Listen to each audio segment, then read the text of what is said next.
Hello, ladies and gentlemen. Hello. Welcome back for all you eager beavers, and welcome to any newcomers who missed this morning's presentation. There are the presentations from yesterday's wonderful topic, how to search for patents and how to search for trademarks. Those are on the back table, as well as this morning's handout. Sorry, the stairs are a killer. As well as this morning's handout on intellectual property, copyrights, patents, and trademarks. Here this afternoon to speak with us is Henry Teegarden. He is a local intellectual property attorney to talk to us about intellectual property and social media. Please welcome Henry Teegarden.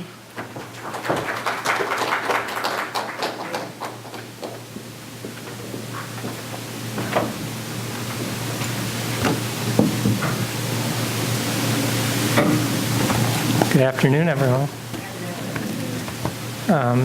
As Kate mentioned, my name is Henry Teegarden. I'm an IP attorney in Brighton, IP and business law, and I also write a few books for Thomson Reuters on this subject, which keeps me out of trouble, keeps me busy. So I'm very honored and thankful to have been included with the anniversary celebration today. Incredible asset for Rochester, the Carlson IP Center. So thank you again for including me and for being able to speak with all of you. The weather turned out much better than I thought. I was telling Kate, I saw earlier in the week like it was predicting these torrential storms and all this. I didn't look again because I didn't want to know. So it turned out okay. So as the title of the program suggests, we're going to be talking a little bit about IP and social media. It's a broad topic. There's a lot of things that could fall under that. So what I wanted to hopefully do was attack it from a couple different angles, a copyright angle, a trademark angle, a patent angle, even if we have time, some defamation angle, and maybe break it down into those pieces and start thinking about it in maybe some different ways than we might otherwise. This will hopefully be an interactive session. I don't have a PowerPoint, so I'd like to do this more as a conversation than me lecturing. I sure don't want to hear my voice for an hour, and I'm sure no one else does either. So please participate, ask questions, heckle, whatever strikes your fancy. I think that'll go much better. If you do want to heckle, please know I have the mic. Everybody can hear you. If you have a question I can't answer, though, don't take the mic, and I'll just pretend I don't hear you and keep going. That's a time-honored strategy. And if anybody has trouble hearing me or I start to wander or something, just point at the microphone or the podium or whatever. So I also, as I say, I have some general areas I'd like to cover. If the discussion starts going in a different direction, don't worry about it. I'm not going to steer us back to a time cues or anything. If people want to talk about one of these things for the whole time, that's cool. If we cover everything, that's too. So we'll just see where the discussion takes us. So before we gloss over it, when we say IP and social media, what do we mean by social media? When we say social media, take out sort of the brand names, the YouTube, the Pinterest, whatever. When we say social media, what do we think of? What's involved in social media?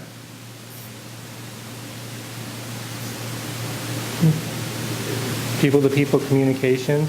Probably in this context, computer-based. I mean, if you had a sociologist up here, they'd probably be telling you the message, the bulletin board at Starbucks is social media. But for our purposes, we'll stick to the computer-based. Any other sort of common characteristic of it?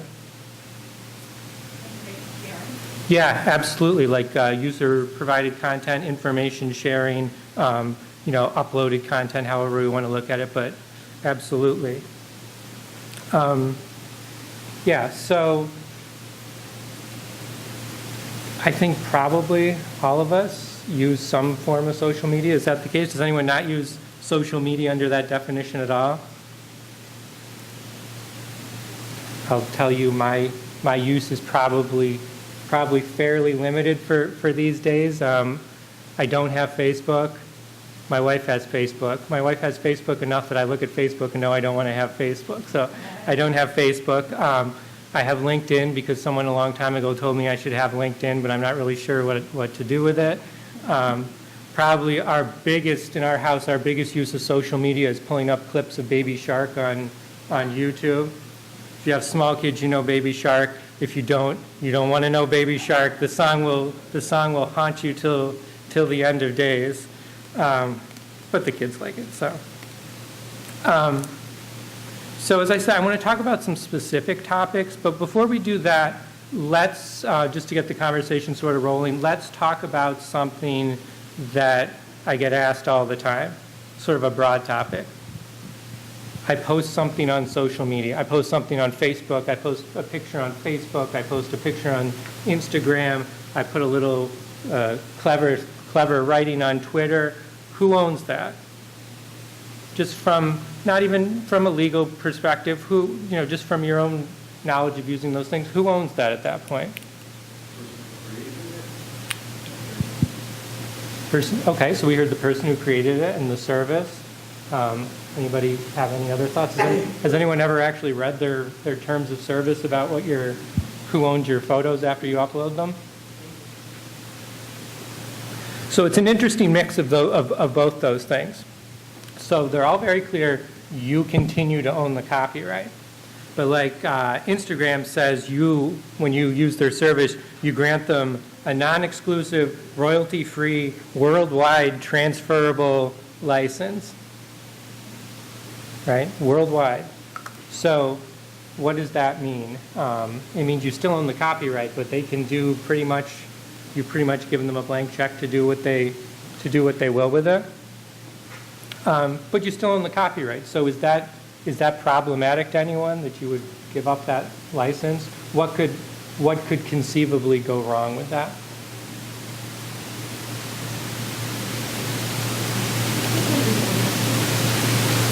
Sure. I mean, it's really a wide range. You had a. It ends up in a form you don't want. Right. Now, like Twitter specifically says they can modify or adapt that work. So especially for an artist, you upload a picture you've spent some time on, and they can modify it, alter it, and share it in a different way. Or they could share it in their marketing. They could do all sorts of things with it. So you continue to own the copyright. What if a third party takes it? What if somebody just plucks it off and uses it? Not Twitter, not the service itself, but a third party says, "Oh, I like that picture. I'm gonna use that in my book, or I'm gonna use it in a marketing piece." Sort of what's your recourse at that point?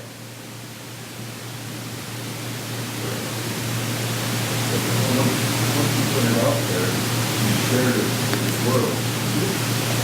And people want to see it. So this happened to a client of mine. It was a fairly well-known photographer in town, and he had taken, this was more sort of personal use pictures, but just he was putting it on his portfolio on a platform, and he had his watermark and everything, and it was this beautiful picture of a mountain and all these things, and time went by, and he sees it on the cover of the marketing brochure for a fairly major regional attraction, watermark stripped out, which takes some effort, and yeah, at that point, they have it, they've used it, and really their position ended up being, oh well, you caught us. How do we work this out? So it does happen, and you have to realize that while you do maintain rights to things you might put on these things, you have to work to enforce those rights if anyone should infringe it. So where's the line for most people, especially smaller photographers? It's important to have Facebook. It's important to have Instagram to show some of your work, so people know you're out there. Folks just starting off, maybe someone starting off as a wedding photographer, if they, of course, get the couple's permission or have it in their contract, they want to share some of their work to get more clients. So I don't think the way consumers shop now, you can say, okay, I'm just staying off social media completely. But there is this line of, If you think the work you're posting can make money, you can make money off it in a different way, you have to be careful about sharing it, because I've seen everything and anything happen from that standpoint. So with that kind of general idea, as I said, I want to attack this from a few specific angles. And one really new development is coming out of Europe. Just last month, they passed something called the European Copyright Directive. Okay? So Europe, what does this have to do with us? But this could have a very major impact on social media, Twitter, everything, for US users too. So I want to focus on two key parts of that. One article gives publishers, news creators, direct copyright over, the way they say it, online use of their press publications by information society service providers. So whoever was doing this was getting paid by the word, but what they're essentially trying to do is give news creators, pick whoever you want to throw in that category, more control over their work.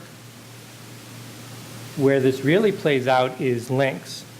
So if on Facebook now, you've seen like a Facebook news feed, it has a link to the article, but it also has a blurb about what the article is about. Any number of platforms, could have the same thing. Google News, take your pick. What that says now is the platform cannot continue to do that without paying a licensing fee to every one of those news providers. They could have the link. It's up in the air how much of a blurb they could have about what the article's about.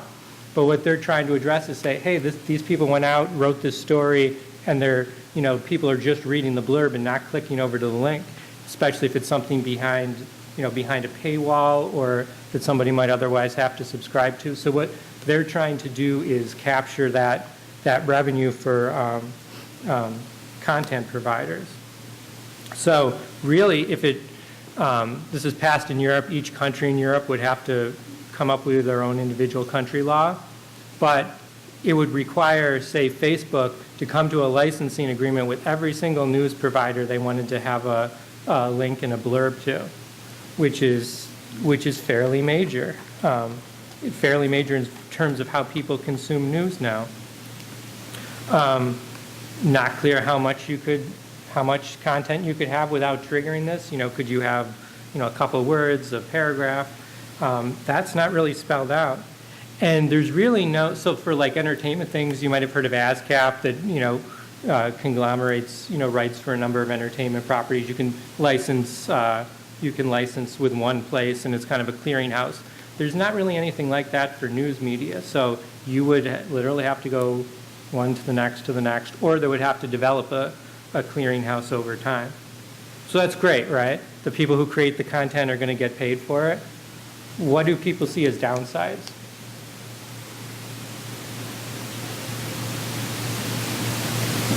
So Facebook could just say, we're not going to do that. We're going to not have a news feed anymore, right? So it impacts how people would receive news. Another thing they might do is say, okay, we're going to open up our own news desk. We're going to write this stuff ourselves, and AP and Reuters and whoever else, you're out of luck. So it may actually end up backfiring. I think another real danger is it could limit access to smaller publishers, so like niche publishers whose article may end up getting featured on Google News or on Facebook or on any platform. They could just say, you know what, it's not worth our effort to try and cover all our bases. We're going to go to a few big news providers. And I think that really would cut out the diversity of perspectives you'd be getting. So that's sort of the backfiring danger. They actually tried this in Germany and Spain, and the result was Google shut down Google News in Spain and dropped all links to German articles. So this has been tried to varying effect, so that's what they're trying to do. But this, while this is in Europe, they're not going to have multiple versions of Facebook, or this is probably something that would impact the U.S. as well. So another important thing they've done is put much more liability on these service providers like Facebook and Instagram. So they used to be protected as sort of conduits of information. You know, they weren't posting stuff, so they weren't liable.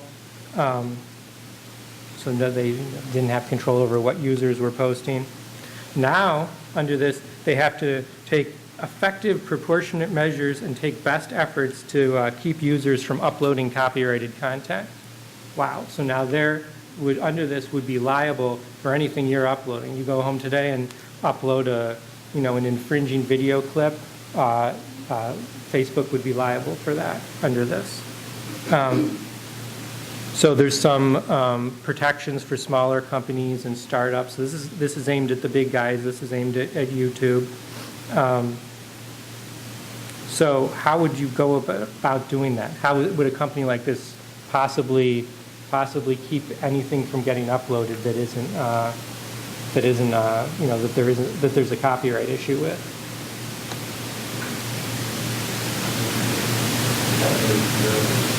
Yeah, so YouTube is already doing that a little bit. He said image comparisons. So YouTube's already doing that a little bit. When stuff gets uploaded, they have a database of clips and things they're comparing against to try and be proactive about it. But it's going to be some kind of filter. So everything that gets uploaded is going to would ostensibly go through a filter. I don't see any other practical way to do it. Early versions of this were called the meme ban, because people were afraid. Would somebody like to describe what a meme is on social media?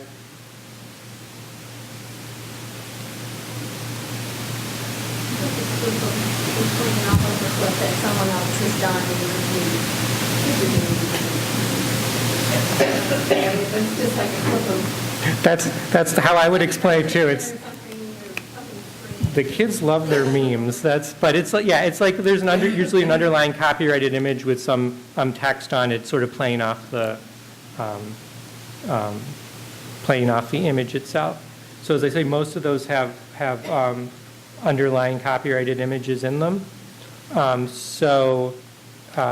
People were freaked out about this because they love their memes and they like to put up their silly Game of Thrones pictures with quips about their boss or something. And so they responded to this and they tweaked the final rule to protect quotation, criticism, review, parody, that kind of thing. So this was to protect the memes. So they hopefully, would keep everyone happy. So then this is good again, right? We're protecting copyrights. That's great. We're not letting people use other people's work without paying. And the European Union said there's zero impact on users from this. You don't have to worry about it because they've got all this. They've got all this sorted out. So what are the downsides to that? What are the downsides to having this filter, this enhanced copyright protection on all these sites?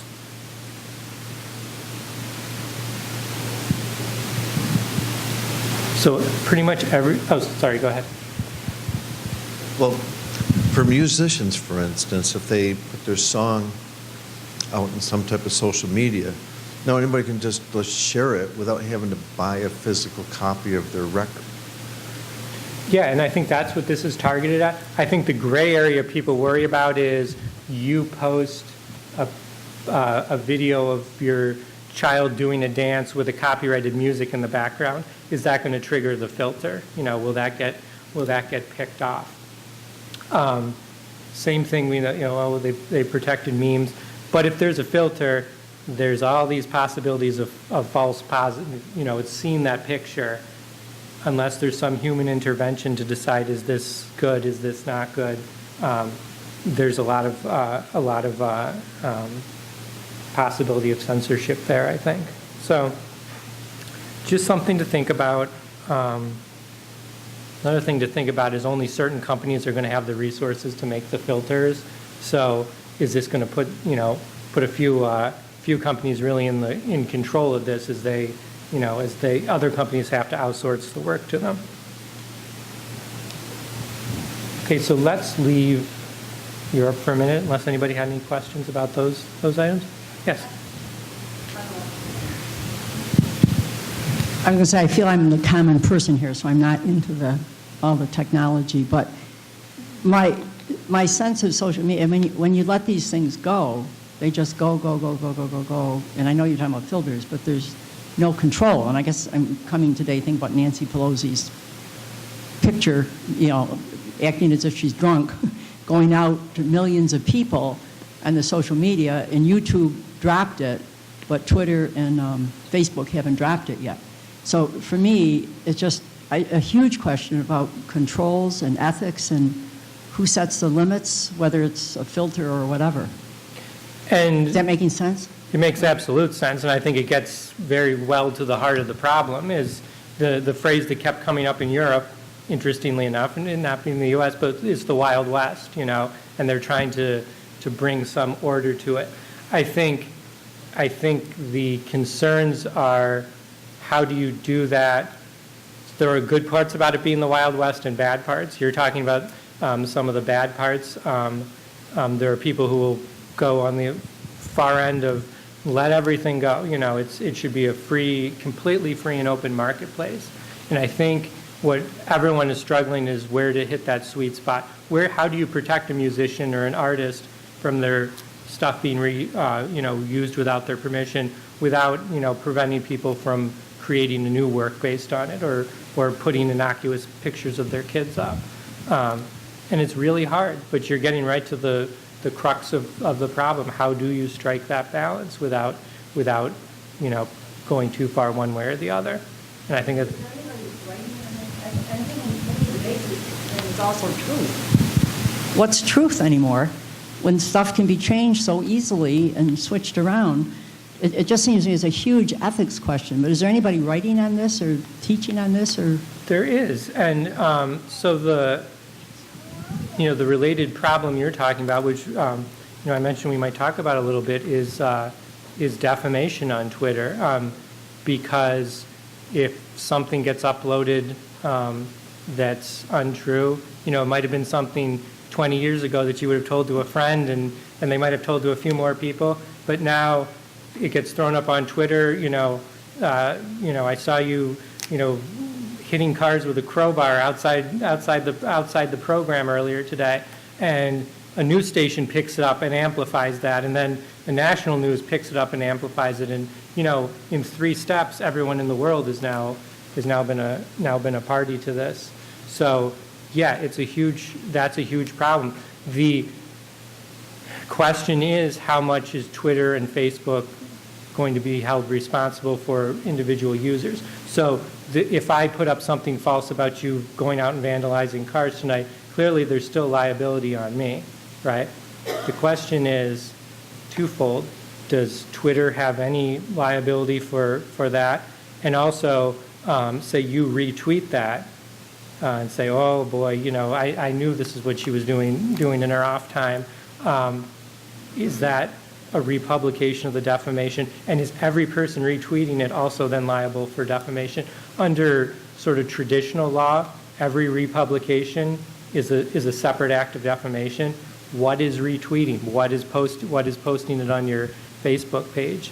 And the courts are all over the place on that. But you summarized it about as well as it can be summarized. Where is the line? And I think it's a moving target that is going to take a while to sort out, if it ever does. Question on the floor. Just checked on my phone. There's, in where the lettering is, there's a thing where I can put the C with a little circle on it. So if I post out a song, for instance, and put the C with a circle, put the date in my name, does that give me any more protection? So that is a very loaded question. It gives you enhanced ability to do certain things in terms of enforcement. But in the U.S., the second you created that work, there is copyright protection that attaches to it.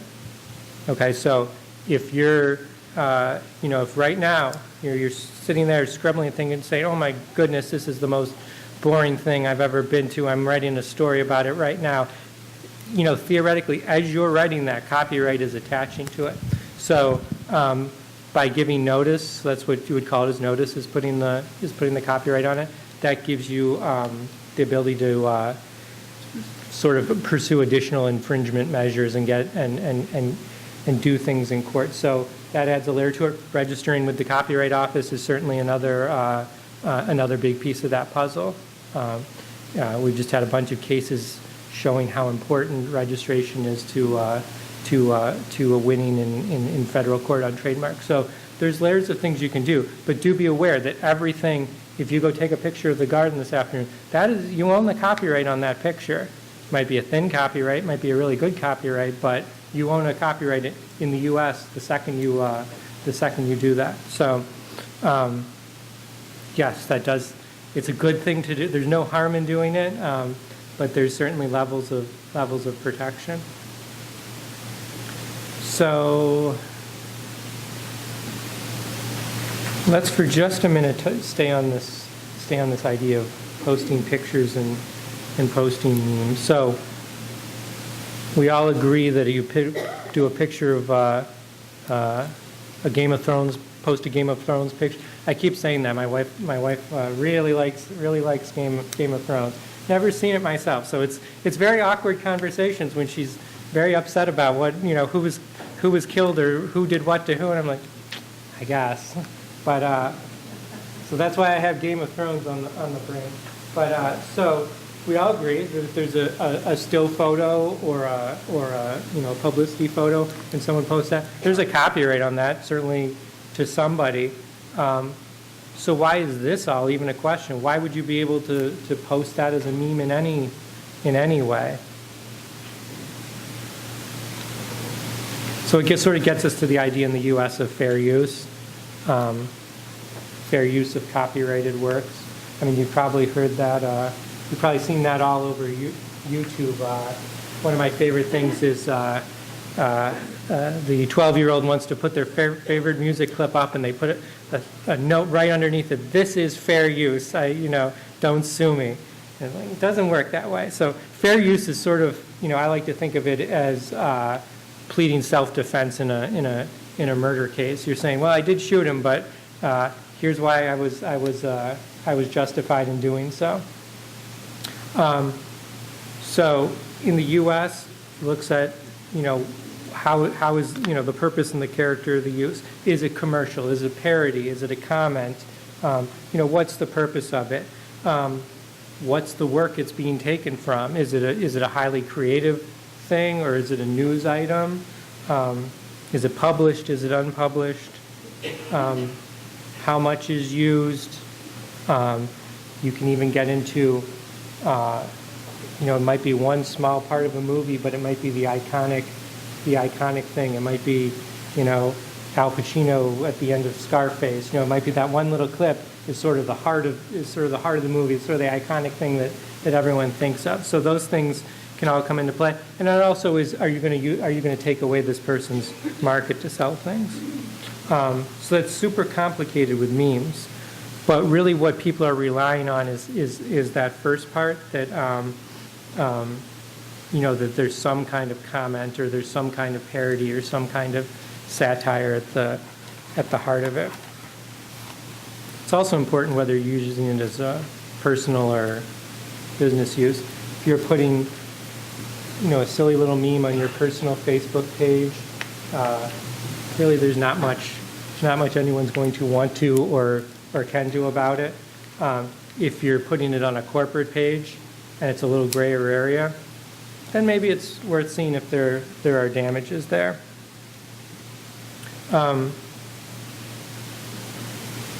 There can also be trademark issues with that. So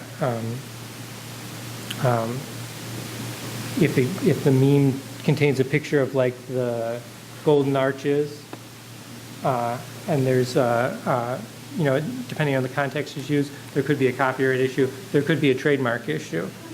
If it was used on the Burger King page, the Golden Arches and some meme, there could definitely have all sorts of issues.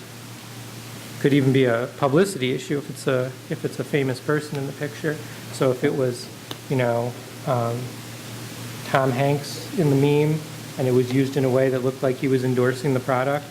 There was a recent case with a golf company posted pictures of Jack Nicklaus on their Facebook page.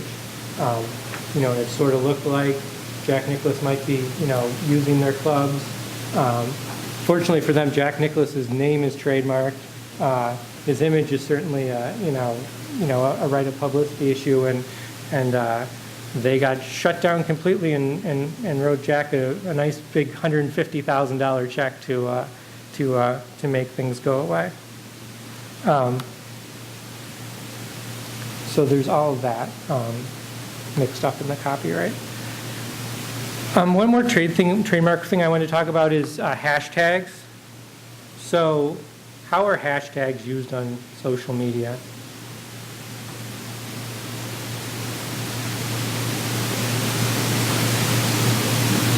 So people will have like a post and at the bottom like hashtag Rochester, or hashtag Carlson Center. So it just sort of identifies, it sort of facilitates a search. You could look for everything that day with a hashtag Rochester or hashtag anything, hashtag Dallas Cowboys, something like that. Businesses use it to promote their products. Hashtag Swifter, something like that. So, question that comes up a lot, can hashtags be trademarked? Is a hashtag a trademark? Or would you trade it? If you had a trademark on Jack Nicklaus, would you trademark hashtag Jack Nicklaus too? Jack Nicklaus somehow or another already has this. See, that's an interesting question. The Patent and Trademark Office takes the position that a hashtag is not inherently distinctive, so as to be a trademark. It's in that respect, it's looked like a phone number or an address. It facilitates searching. You can look for things under Rochester or under IP or whatever, but it's not inherently distinctive. Sort of like a .com. So the word hotels, you wouldn't be able to get a trademark on making hotels.com doesn't change that equation. So just having hashtag hotels doesn't give you a trademark over it. That's true to a certain extent. Courts are all over in that place. In a recent California case, they seem to be saying you could never get a trademark or a hashtag could never be a trademark. There's another case in Mississippi. Someone had a trademark fraternity collection for shirts and sweatshirts and mugs and things, and a competitor started using hashtag frat collection, and they were found liable. And I think what those courts get at, and is probably the case, is just sort of put the hashtag aside. It's like any other trademark. If they're using it as a trademark, if they're using it to sell a competing good, if it's going to be used in a way that confuses the public, then it probably already has trademark protection in that respect. So if you have a cleaning company called Sunshine, right, and you have a trademark on that for cleaning companies, if another cleaning company is advertising using hashtag Sunshine, you could definitely look at it as same as if they were handing out promotional brochures, with the word Sunshine. Same idea with the hashtag.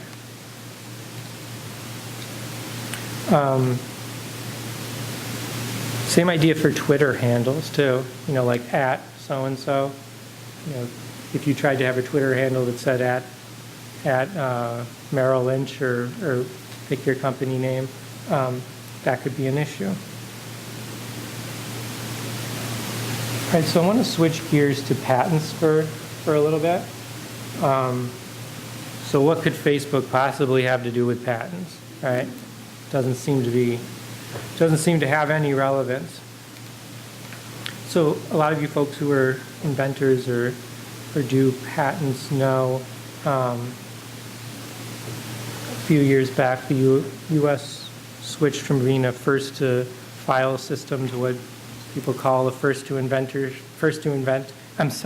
a first-to-invent system to a first-to-file system, and quibble about if it's first-to-file or something else.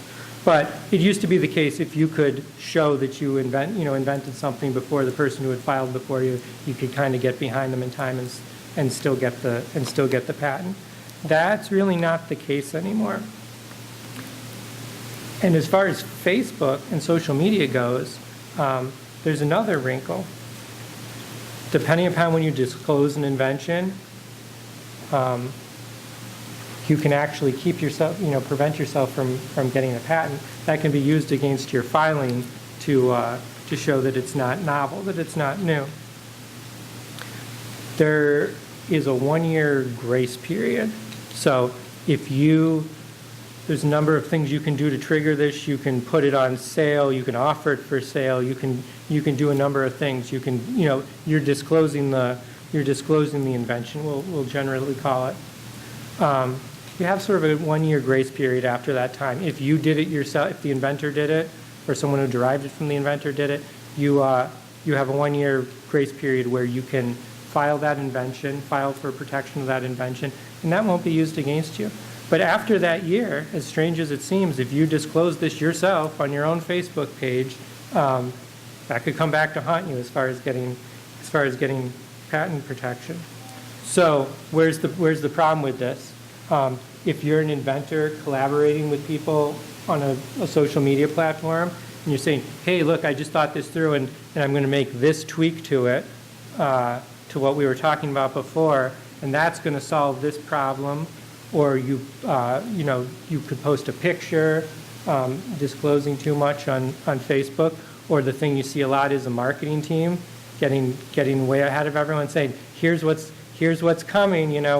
We've got this ready to go. Call us to discuss it, and you just might have triggered your on sale bar or offer to sale bar, or even just a plain old disclosure. So, especially independent inventors need to be very careful about what they're sharing, about what they're working on, because when this is made public, if someone with ordinary skill in the art can figure out from what you're saying how to make that invention, you just might have kept your diminished your ability to file. Even just little tweaks, even if it's just a little improvement you're sharing that's coming soon, or we've changed X to Y, which is going to make the pistons run smoother or something like that. You have to be really careful about what you're sharing, because this can kick that bar into place. So, say you post something like this, and someone else says, "Oh yeah, that's a good idea. That's a perfect improvement. I'm going to file for that improvement." It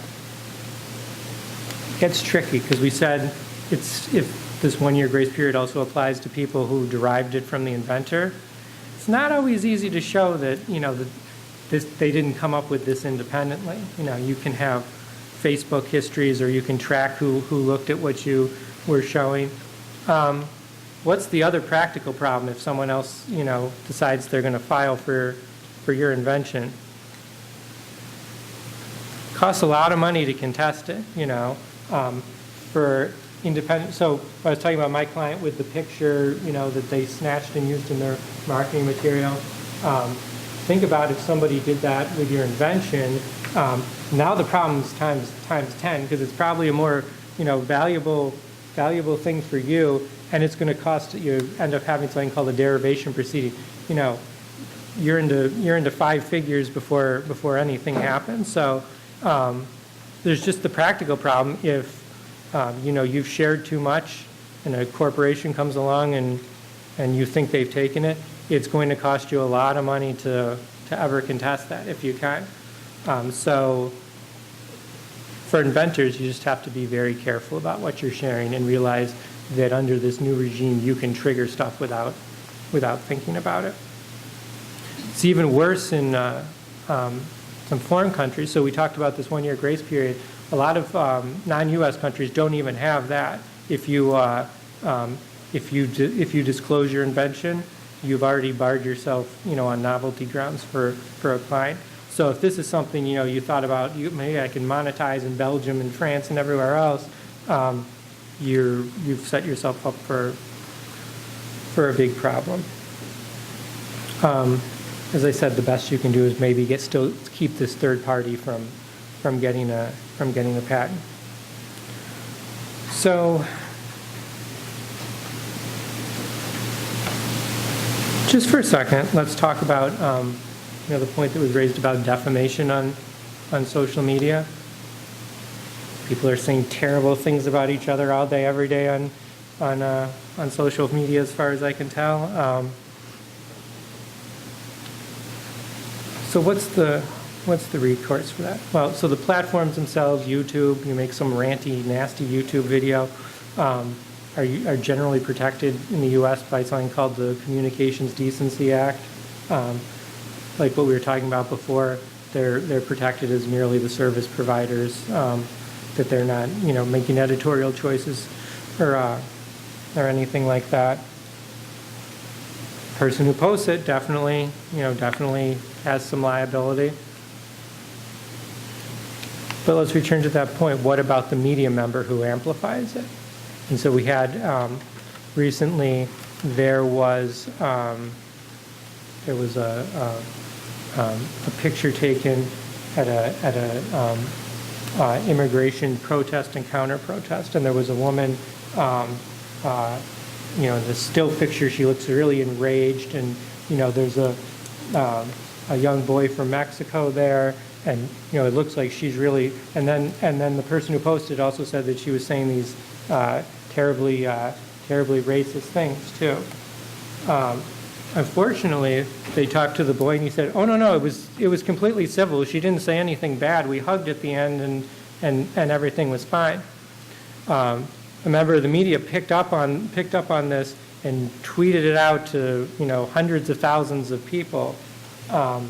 Retweeted this original picture to hundreds of thousands of people, and the woman who was depicted said, "Well, I'm getting nasty comments and death threats and everything now. Where's the responsibility line here?"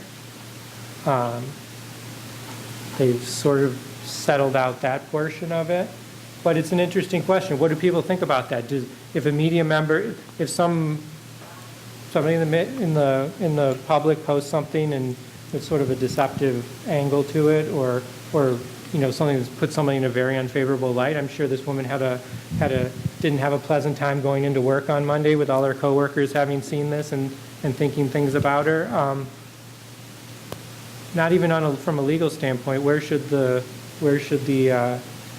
line there be? Should there be any liability for people who retweet and amplify things like that? Do they have any responsibility to figure out if the original thing was true?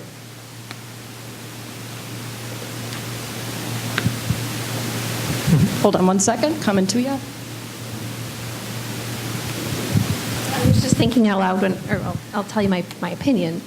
I think if it's a Fox News or a somebody big, like it's their Twitter account or Trump or somebody like that, they have a reputation. They should have a credible responsibility and could be held liable for what they're doing.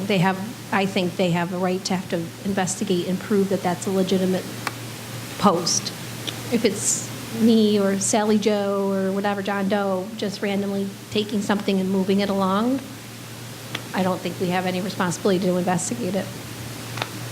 I don't know. I think that's a really... Because kids are doing it all the time. I mean, I think that's a really smart way to look at it, though, because if you see stuff retweeting it all the time, and half of you think, who knows whether that's true or not. But you're right. If it's somebody that comes to the table with a reputation or with, somebody looking at would have a reasonable belief that, they must have vetted this. They wouldn't be crazy enough to just do something, without looking into it. I think that's a really sound way to look at it. think it was Abraham Lincoln who said, believe only 20% of what you read on the internet. I think definitely. If that.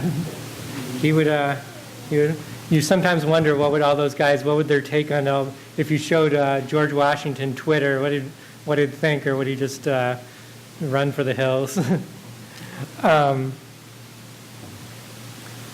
So there's that. I mean, I think you often don't hear about a lot of this because it's settled or otherwise handled. And I think a lot of people don't want to test it because they don't know where the courts are going to come down on it.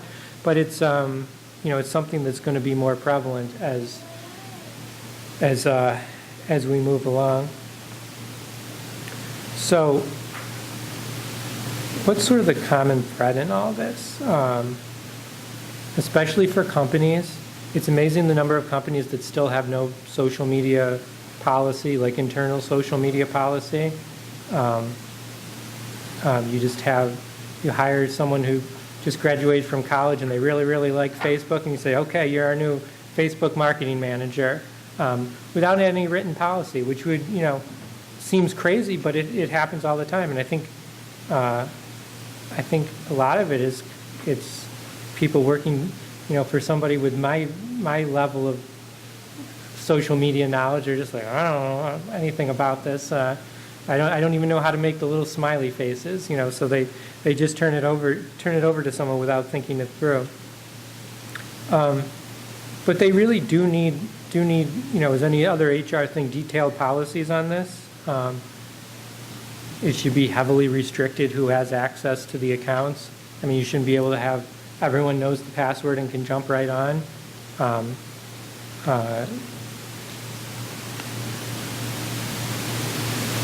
Make sure everyone is on the same page, how the accounts are going to be used. You certainly see marketing pages that are, going for edgy, going for clever, going for whatever. But that has to be a really conscious corporate decision. If you have people,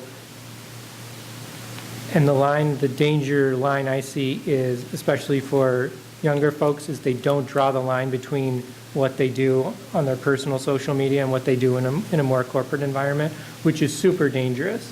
If for no other reason than if you or I post something that could be problematic, not really an inviting target, there's not a big settlement or a big lawsuit to be had. If someone's doing the same thing representing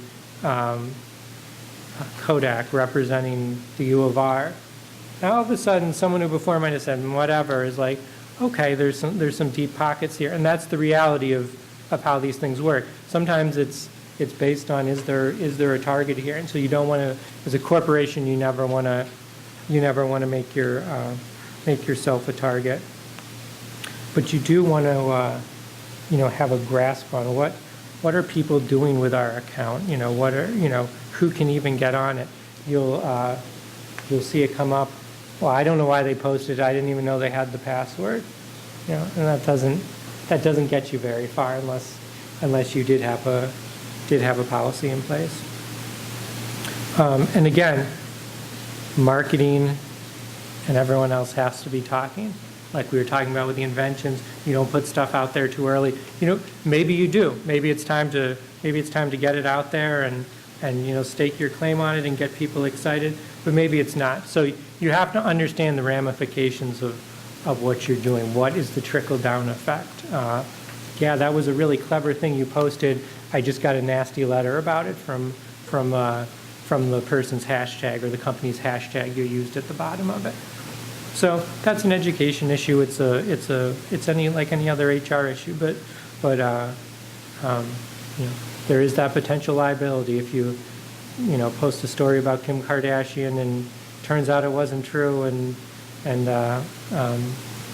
she gets onto you. So there is that. So we have 10 minutes left. I think it might be a good time to leave a little time for questions. If people have anything specific or anything we haven't covered or anything else you'd like me to talk about.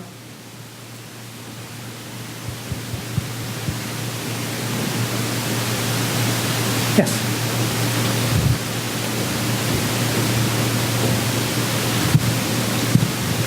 So, again, I haven't talked to a patent attorney. What's the bulk of your work The bulk as a of- patent attorney? What kinds of things are you doing, like for people in this room or corporations or what? So my patent, I do heavily trademark and copyright. My technical background is in biotech and biomed, so it's restricted to that. Fortunately, there's a lot of that in Rochester. It can be anything, counseling on an existing patent portfolio. A lot of times with clients, they'll have a software patent, and what I know about software coding could fill up about this much. So it's getting them the place they need to be with the specialist for that. So do we have a lot of patent attorneys with different, in Rochester? There's more. It's interesting. They're sort of per capita way more in Rochester than Buffalo, and I think part of that's because of the university, and there are a ton of offshoots of like the Institute of Optics over at the U of R, startup company. So there are a fair number in Rochester. And do you use the Carlson Center? Do you use the Carlson Center? I have been to the Carlson Center. I do a lot online, and I'm old enough that I still like paper everything. So a little mix of everything.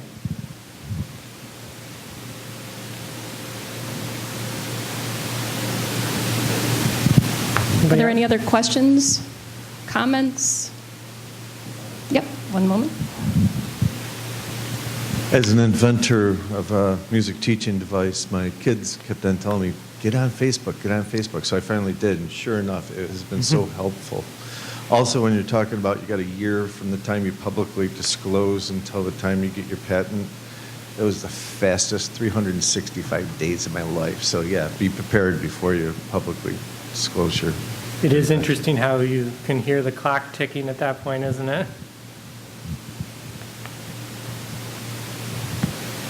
All right, folks, let's thank Henry for being here today to talk about social media and intellectual property.